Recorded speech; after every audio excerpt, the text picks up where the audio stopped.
തെരഞ്ഞെടുപ്പിന് ഏതാനും ദിവസങ്ങൾ മാത്രമേ ഉള്ളൂ. പ്രചരണം അതിൻ്റെ ഏറ്റവും പരകോടിയിലെത്തിയിരിക്കുകയാണ്, അതിൻ്റെ ചൂട്. അതോടൊപ്പം മീനമാസത്തിലെ സൂര്യൻ കേരളത്തിനെ ഒരു വലിയ അഗ്നികുണ്ഡത്തിൽ കൊണ്ടെത്തിച്ച അവസ്ഥയാണ്. അപ്പോൾ രണ്ട് തരത്തിലും താപനില പരമാവധി ഉയർന്നിരിക്കുന്ന ഈ സന്ദർഭത്തിൽ തെരഞ്ഞെടുപ്പ് പ്രചരണത്തിൻ്റെ ഇമ്പാക്റ്റ്, അതിൻ്റെ ഫലം അല്ലെങ്കിൽ അതിൻ്റെ സ്വാധീനം സാമൂഹ്യ മാധ്യമങ്ങളിൽ എത്രമാത്രം വളരുന്നു, എത്രമാത്രം വ്യാപിക്കുന്നു എന്നുള്ളത് സംബന്ധിച്ച് ഒരു ചർച്ചയാണ് ഈ പരിപാടി. അതിലേക്ക് വീണ്ടും സ്വാഗതം. ഈ സാമൂഹ്യ മാധ്യമങ്ങളിലെ അതിൻ്റെ സ്വാധീനം നിർണ്ണയിക്കുന്നത്, അതിനെ അളക്കുന്നത് AI-യിലൂടെ മാത്രമാണ്. AI പ്ലാറ്റ്ഫോം, 3 AI പ്ലാറ്റ്ഫോമിലൂടെയാണ്, ഞങ്ങളാരുമല്ല ചെയ്യുന്നത്.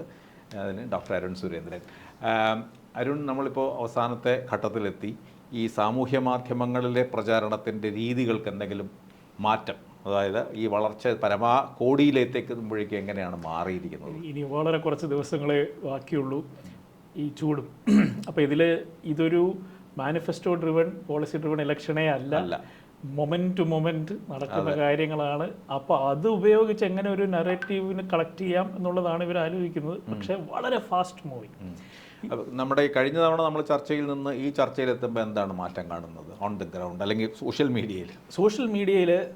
പ്രധാനമായിട്ടും മനസ്സിലായ ഒരു കാര്യം, ക്യാമ്പയിനുകൾ ഈ ചൂടത്ത് ഓൺ ഗ്രൗണ്ട് സമയത്ത് നടക്കുന്നില്ല, പകൽ സമയത്ത് നടക്കുന്നില്ല. അപ്പോൾ അങ്ങനെ വരുന്ന ചൂട് കാരണം അപ്പോൾ രാവിലെയും വൈകുന്നേരമാണ് ക്യാമ്പയിൻ വരുന്നത്. ഇതിനിടയ്ക്ക് സോഷ്യൽ മീഡിയ തിളച്ചു മറിയുന്നു.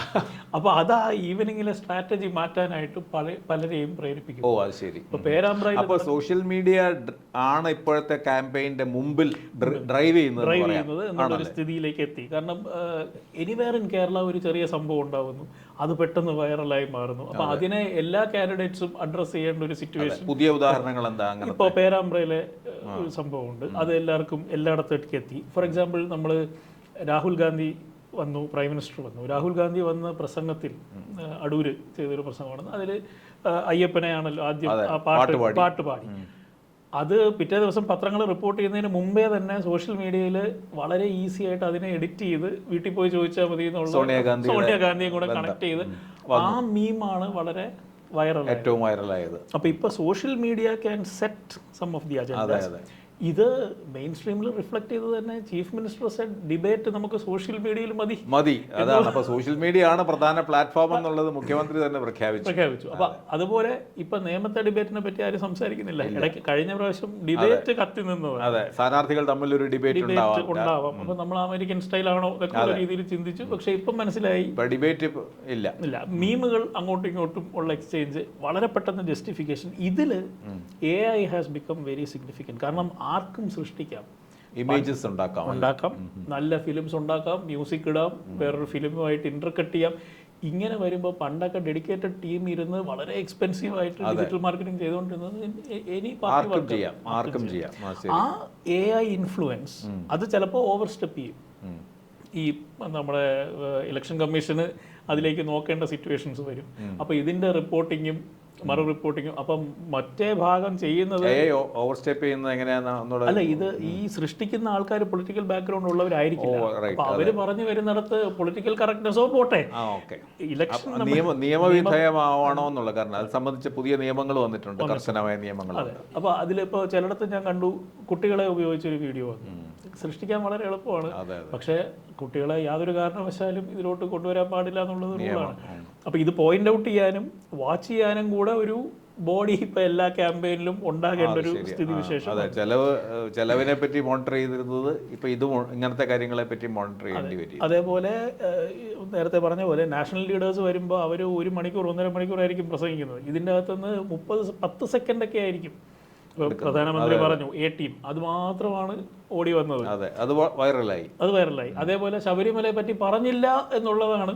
അത് ഡീലുമായിട്ട് ഒന്നിച്ച് കണക്ട് ചെയ്ത്. അപ്പൊ കഴിഞ്ഞ 72 മണിക്കൂറിനകത്ത് ഈ ഡീലുകളെല്ലാം മാറി പറഞ്ഞു, ഡീല് ഡിബേറ്റ്. അപ്പൊ നമുക്ക് ഓരോ മണിക്കൂറും മാറുകയാണ് വിഷയം. എവിടെ സംഭവിച്ചാലും അതിപ്പോ നാഷണൽ ലെവൽ കാര്യങ്ങൾ ഇങ്ങോട്ട് എടുത്തുകൊണ്ട് വരാം എന്നുള്ളൊരു സിറ്റുവേഷൻ വരെ നമുക്കുണ്ട്. അതിനനുസരിച്ച് ഈ മൊമെന്റം മാറുന്നു.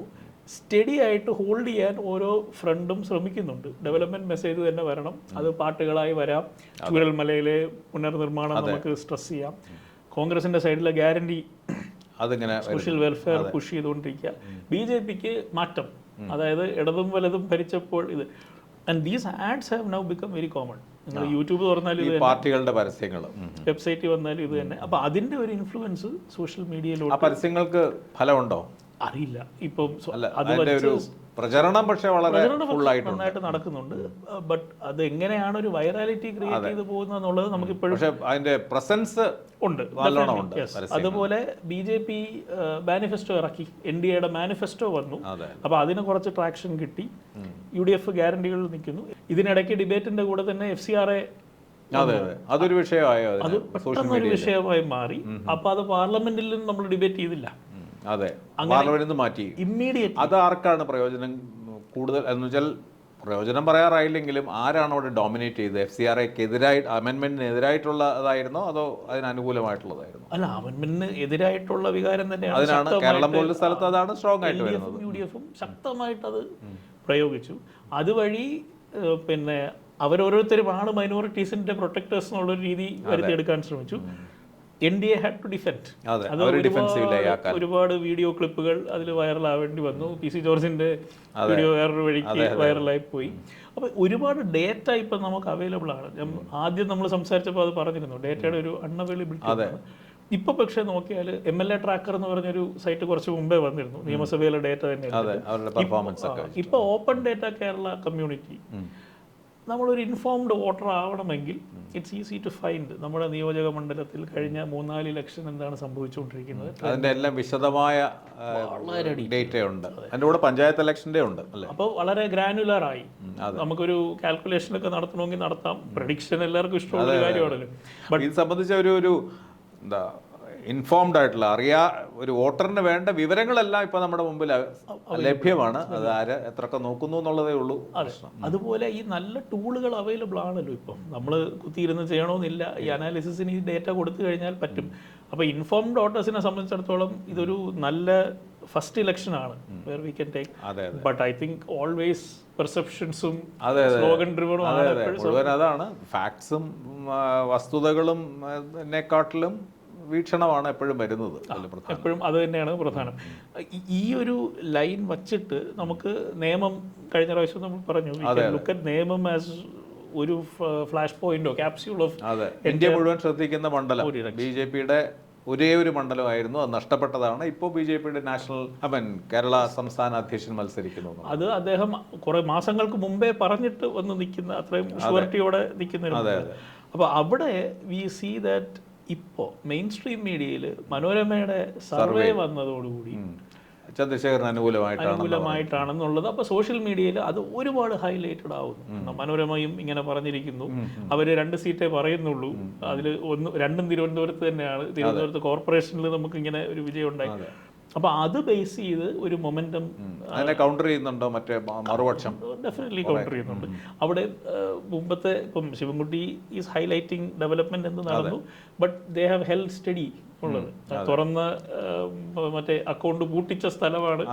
അപ്പൊ വീണ്ടും അത് ചെയ്യാൻ പറ്റും.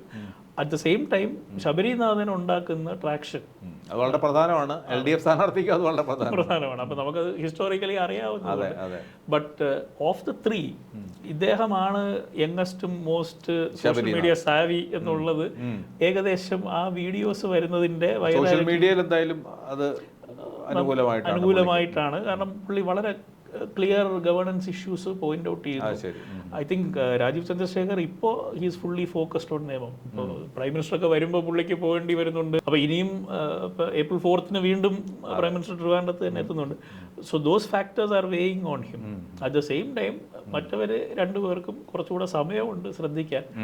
അപ്പോൾ നമ്മൾ 2021 കണ്ട ശിവൻകുട്ടി മിനിസ്റ്റർ അല്ല ഇപ്പോൾ. He has had A track record. പല രീതിയിലെ കാര്യങ്ങൾ ഇന്റർഫിയർ ചെയ്യാൻ പറ്റി. അദ്ദേഹത്തിന്റെ ചില നിലപാടുകളിൽ വളരെ വ്യക്തതയുണ്ട്. അപ്പൊ ഇതെല്ലാം അനുസരിച്ച് അവിടെ എങ്ങനെ വോട്ട് മറിയും എന്നുള്ളത്. ഈ മൈനോറിറ്റീസ്, ഈ രാജീവ് ചന്ദ്രശേഖർ ജയിക്കാൻ സാധ്യതയുണ്ടെന്ന് അറിയുമ്പോൾ അതൊരു മൈനോറിറ്റീസിന്റെ ഇടയിൽ കുറച്ച് കൂടുതൽ ഭയം ഉണ്ടാക്കാനുണ്ട്. ഈ ഭയം ഒരു പ്രധാനപ്പെട്ട വിഷയമാണല്ലോ. അതെ, അത് നമുക്ക് അത് തന്നെ ടാക്കിൾ ചെയ്യണമെന്ന് തോന്നുന്നു. അടുത്തൊരു നമ്മളൊരു എപ്പിസോഡ് ചെയ്യുമ്പോഴത്തേക്കും ഒരു ഫിയർ മാപ്പ് ചെയ്താൽ അതെ അതെ പലർക്കും ഭയത്തോടു കൂടി ഇലക്ഷൻ അപ്രോച്ച് ചെയ്യുന്നു. അതായത് റിസൾട്ട് അങ്ങനെ ആയാൽ എന്ത് പറ്റും എന്നുള്ളതാണ് ഒരു ചിന്ത. അത് including officials who have been very comfortable for 10 years. ഭരണം മാറി അഭിപ്രായം പറഞ്ഞ ചാനലിലൊക്കെ വന്നു മറ്റേ സന്ദേശത്തിലെ മാളാരെ എന്തിനാ ട്രാൻസ്ഫർ ചെയ്യുന്നു, ഞാനിപ്പം തിരുവനന്തപുരത്ത് നിന്ന് കാസർഗോഡേക്ക് അതെ അതെ അതൊക്കെ ഭയന്ന് രംഗപ്രവേശം ചെയ്തിട്ടുണ്ട്. 10 years നമ്മൾ അറിഞ്ഞിട്ടേ ഇല്ലല്ലോ കേരളത്തിൽ. ആ ഒരു ഫാക്ടർ വളരെ ഇമ്പോർട്ടൻ്റ് ആണ്. ഇപ്പോൾ ഈ സർവേ മെയിൻ സ്ട്രീം ചാനലുകളുടെയും അല്ലാതെ സർവേ പോൾ ഏജൻസികളുടെയും ഒക്കെ സർവേകളിൽ ഒന്നും ഒരു വലിയ സർജ്, ഒരു വലിയ സ്വീപ്പ് എവിടെയും കാണുന്നില്ല. UDF പലരും ഒരു മേൽക്കൈ ഉണ്ടെന്ന് പറയുന്നുണ്ടെങ്കിലും അങ്ങനെ ഒരു വലിയ തരംഗം ഒരു 10 വർഷം കഴിഞ്ഞാൽ ശരിക്കും ഒരു തരംഗമാണ് സാധാരണ നമ്മൾ പ്രതീക്ഷിക്കുന്നത്. അങ്ങനെ ഒരു തരംഗം കാണുന്നില്ല എന്നുള്ള മെയിൻ സ്ട്രീമിലും മീഡിയയിലെ സർവേകൾ കാണിക്കുന്നത്. സോഷ്യൽ മീഡിയയിൽ അങ്ങനെ എന്തെങ്കിലും ഒരു ഇൻഡിക്കേറ്റേഴ്സ് ഉണ്ടോ ഈ ഒരു തരംഗത്തിനെ കുറിച്ചുള്ള?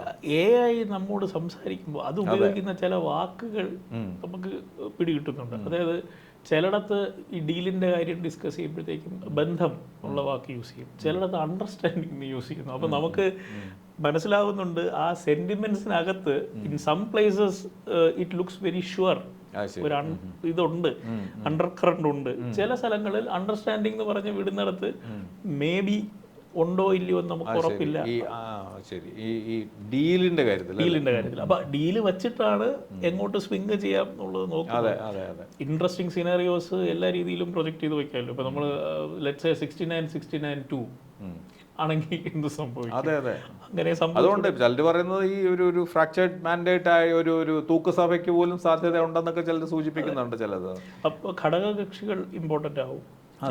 അവരുടെ അവരുടെ പ്രാധാന്യം വളരെ ഇതാവും. പക്ഷേ ഈ സമീപകാലത്ത് ഇല്ലാത്ത പോലെ ഒരു അല്പം അൺപ്രഡിക്റ്റബിൾ ആണ് സിറ്റുവേഷൻ തോന്നുന്നു. ഈ പറഞ്ഞ പോലെ മറ്റേത് ഒരു ഇടതുപക്ഷ അനുകൂലം അല്ലെങ്കിൽ വലതുപക്ഷ UDF അനുകൂലം എന്നുള്ളതിൽ നിന്ന് ഈ ഉപരിതലത്തിൽ കാണുന്നതിൻ്റെ താഴെ അന്തർധാര എന്ന് പറയാമെങ്കിൽ അതിൻ്റെ താഴെ ഒരു പലതരത്തിലുള്ള പല ഭാഗത്തേക്കും തിരിഞ്ഞും പോകുന്ന പിരിവുകളോടെയുള്ള ഒരു മട്ടാണ് കാണുന്നത്. അത് ഇതെന്തെങ്കിലും റിഫ്ലക്ട് ചെയ്യുന്നുണ്ട്? അത് സോഷ്യൽ മീഡിയയിൽ സർട്ടൻലി റിഫ്ലക്ട് ചെയ്യുന്നുണ്ട്. ബിക്കോസ് ഐ തിങ്ക് ഇത് ആദ്യത്തെ ഇലക്ഷനാണ് ഇത്ര അധികം ഇൻഫർമേഷൻ അബൌട്ട് ഈച്ച് കാൻഡിഡേറ്റ്. ഈ MLA-മാരുടെ ഫേസ്ബുക്ക് പേജുകൾ കഴിഞ്ഞ 5 വർഷമായിട്ട് വളരെ ആക്റ്റീവ് ആയിരുന്നു. അതിന് എഗൻസ്റ്റും ഫോറും ഒക്കെ കമന്റ് വന്നിരുന്നു. ഇതുപോലെ നമ്മളൊരു ഇലക്ഷൻ കണ്ടിട്ടില്ല. അപ്പോൾ people should be well informed. But decision മേക്കിങ്ങിൽ ഇൻഫർമേഷൻ ആണോ വേണ്ടത്, വികാരമാണോ വിവേകമാണോ എന്നുള്ളത് നമുക്ക് മനസ്സിലാവില്ല. അപ്പോൾ ആ ഒരു സിറ്റുവേഷൻ കൊണ്ട് പിന്നെ വാട്സാപ്പ് ഗ്രൂപ്പുകളെ നമുക്ക് ഇതിൽ ട്രാക്ക് ചെയ്യാൻ പറ്റുന്നില്ല. വലിയൊരു പ്രചരണം വാട്സാപ്പ് ഗ്രൂപ്പുകളിലാണ് നടക്കുന്നത്. അപ്പോൾ നമ്മുടെ SDPI അവര് ഒരു വാട്സാപ്പ് ഡ്രിവൺ ആണ് കമ്മ്യൂണിറ്റി എന്ന് അടുത്തിടയ്ക്ക് ഇന്റർവ്യൂവിൽ അവരുടെ ഹെഡ് തന്നെ പറയുകയുണ്ടായി. എങ്കിൽ പിന്നെ അത് നമുക്ക് ഇതിലോട്ടൊരു കൊണ്ടുവരാൻ പറ്റില്ല. But that's A significant amount of. ശരി, അത് വളരെ പ്രധാനപ്പെട്ട പോയിന്റാണ്. കാരണം ചില സംഘടനകൾ, പ്രത്യേകിച്ച് SDPIയുടെ കാര്യം പറഞ്ഞില്ല, അത് ഈ സോഷ്യൽ മീഡിയ, ഓപ്പൺ സോഷ്യൽ മീഡിയയിലല്ല പ്രവർത്തിക്കുന്നത് അല്ലേ? they have their own reasons. അത് ഇന്റേണൽ ഗ്രൂപ്പിലായിരിക്കും. അതിൽ പിന്നെ ചോരുന്നോ ഇല്ലയോ ഇങ്ങനെ കിട്ടി എന്നൊക്കെ പറഞ്ഞ് നമുക്ക് സ്ക്രീൻഷോട്ട് വിവാദങ്ങൾ നമുക്ക് പിന്നീട് മാത്രമല്ല എനിക്ക് തോന്നുന്നു ഈ കഴിഞ്ഞ കുറച്ച് നാളായിട്ട് BJP ഒക്കെ നാഷണൽ ലെവലിൽ പോലും ഈ ഫാമിലി ഗ്രൂപ്പുകളിൽ വളരെ കാര്യമായ പ്രചരണം നടത്തുന്നുണ്ട്. അതൊന്നും നമുക്ക് ഈ AI-ന് കണ്ടുപിടിക്കാൻ പറ്റില്ല. For example I think prime minister പുള്ളിയുടെ ഓൺലൈൻ ചാനലിലൂടെ എല്ലാ BJP ബൂത്ത് തല ഏജന്റുമാരുമായിട്ടൊക്കെ സംവദിച്ചു. ഇതൊന്നും ഇതിലോട്ട് മാപ്പ് ചെയ്ത് വരാനുള്ള സാധ്യത. അപ്പൊ ഈ പറഞ്ഞ പോലെ ഒരു മഞ്ഞുമലയുടെ ഒരു ഭാഗം സോഷ്യൽ മീഡിയയിൽ നിന്ന് മറഞ്ഞിരിക്കുകയാണ്. എങ്കിലും ഇത്രയും അധികം സെന്റിമെന്റ് അനാലിസിസ് ചെയ്യാൻ പറ്റുന്നു എന്നുള്ളത് തീർച്ചയായിട്ടും. And certainly whenever we are saying too close to call, it is too close to call. അതുകൊണ്ടാണ് ഒരു അപരനെ നിർത്തുന്നതൊക്കെ നിയമത്തും വലിയ ഇഷ്യൂ ആയിട്ട് ഹൈലൈറ്റ് ആയി വരുന്നത്. അല്ലറ ചില്ലറ വോട്ട് അങ്ങോട്ടും ഇങ്ങോട്ടും മാറുമ്പോൾ വലിയ മാറ്റം വരാൻ പറ്റും. അപ്പൊ ഇതുകൊണ്ട് അടുത്ത 5 ദിവസം എന്തെങ്കിലും ബ്രേക്കിംഗ് ന്യൂസോ സംഗതിയോ വന്നാൽ മാറിപ്പോവാം. അതാണ് പലപ്പോഴും പല ഇലക്ഷനും അവസാനത്തെ ഒരാഴ്ചയിൽ നടക്കുന്ന സംഭവങ്ങൾ വളരെ നിർണായകമാവാറുണ്ട്. അത് പിന്നീടൊരെണ്ണം ഈ ചൂടത്ത് എഴുന്നേറ്റ് വന്ന് മോട്ടിവേറ്റഡ് ആയിട്ട് വോട്ട് ചെയ്യാൻ, അതെ either for or against, അതിനെ കൊണ്ടുവരുത്തിക്കുന്ന രീതിയിലേക്ക്. But all said and done, it's happening too fast. ഒന്നിനും ഒരു ഹോൾഡ് ഇല്ല, വളരെ വേഗം വിഷയങ്ങൾ മാറുന്നു, അതിന്റെ ഫോക്കസ് മാറുന്നു, മാറിക്കൊണ്ടേയിരിക്കുന്നു. അത് ഫോർ എക്സാമ്പിൾ നമ്മൾ പാലക്കാട് രമേശ് പിഷാരടിയെ ഇന്നലെ ഒരു സ്ഥലത്ത് കയറാൻ സമ്മതിച്ചില്ല, തടഞ്ഞു നിർത്തി. ഇതാണ് ഇന്നത്തെ ഏറ്റവും ട്രെൻഡിങ് ആയിട്ടുള്ള വിൽ ദാറ്റ് അഫക്ട്? അത് കഥാപാത്രം രമേശ് പിഷാരടി ആയതുകൊണ്ടാണ്, ഇൻഫ്ലുവൻസർ ആണല്ലോ സോഷ്യൽ മീഡിയയിൽ. അങ്ങനത്തെ സംഭവങ്ങൾ ലാസ്റ്റ് മിനിറ്റ് വരെയും നമ്മൾ കാത്തു തന്നെ ഇരിക്കണം. അതെ അതെ, അത് സോഷ്യൽ മീഡിയയിൽ മാത്രം പ്രവർത്തിക്കുന്നവർക്ക് ഇപ്പം അമേരിക്കയിലും മറ്റും പോഡ്കാസ്റ്റിനാണ് ഇയാൾ ട്രംപ് ഏറ്റവും കൂടുതൽ. ഇവിടെ ഈ പറഞ്ഞ പോലെ പ്രധാനപ്പെട്ട നേതാക്കളെല്ലാം 2 മില്യൺ ഒക്കെ സബ്സ്ക്രൈബേഴ്സ് ഉള്ള സുജിത് ഭക്തനും മറ്റവർക്കൊക്കെ സംസാരിക്കുന്നു. ആ ക്ലിപ്പ് മാത്രം വൈറലായി. അതില് മുഖ്യമന്ത്രി കറക്റ്റായിട്ട് സിനിമ ഐഡന്റിഫൈ ചെയ്യുന്നുണ്ട്. ഗോഡ് ഫാദറിൽ പറഞ്ഞതുപോലെ പറഞ്ഞുകൊണ്ടാണ് പിന്നെ ഒരു റീൽ അദ്ദേഹത്തിന് വേണ്ടി ചെയ്തു കൊടുക്കുന്നു. അതിനെ കുറിച്ച് ഒരു പുതിയ വിവാദം അപ്പൊ ഇതുപോലെ മാറുന്നു. നമ്മുടെ തെരഞ്ഞെടുപ്പ് പ്രചരണ രീതി കേരളത്തിലും പൂർണ്ണമായിട്ടും മാറി. വെയിൽ അതിന് ചൂടതിന് സഹായിക്കുന്നുണ്ട്. അപ്പൊ ഇങ്ങനെ നമ്മൾ ആലോചിക്കുകയാണെങ്കിൽ ഇപ്പം സെലിൻസ്കി ഒരു കൊമേഡിയനാണ്. അതെ, ഇപ്പൊ നമ്മുടെ നേപ്പാളിലെ പുള്ളി റാപ്പറാണ്. അപ്പൊ ഇവിടെ അടുത്ത ഒരു ഇൻഫ്ലുവൻസർ അതിലേക്ക് സോഷ്യൽ മീഡിയ ഈ പറഞ്ഞ പോലെ നറേറ്റീവ് കൺട്രോൾ ചെയ്യുകയും മനസ്സുകളെ ഭരിക്കുകയും ചെയ്യുമ്പോൾ സ്വാഭാവികമായിട്ട് ഒരു ഇൻഫ്ലുവൻസറിന് ഒരു പൊളിറ്റിക്കൽ സാധ്യത വളരെ അധികം തുറന്നു വരികയാണ് കേരളത്തിലും. പുള്ളി പറയുന്നതൊക്കെ ശരിയല്ലേ എന്ന് ചിന്തിക്കുന്ന ഒരു വലിയ സമൂഹം ഉണ്ടായി വരുന്നുണ്ട്. അപ്പൊ ഇനി അടുത്ത 5 ദിവസത്തേക്ക് നമുക്ക് വളരെ ക്രൂഷ്യൽ ആയിട്ടുള്ള വിധി നിർണായകമായുള്ള ദിവസങ്ങളിലേക്ക് പോകുന്നു. അത് നമുക്ക് അപ്പോൾ വീണ്ടും നമുക്ക് കാണാം. Thank you.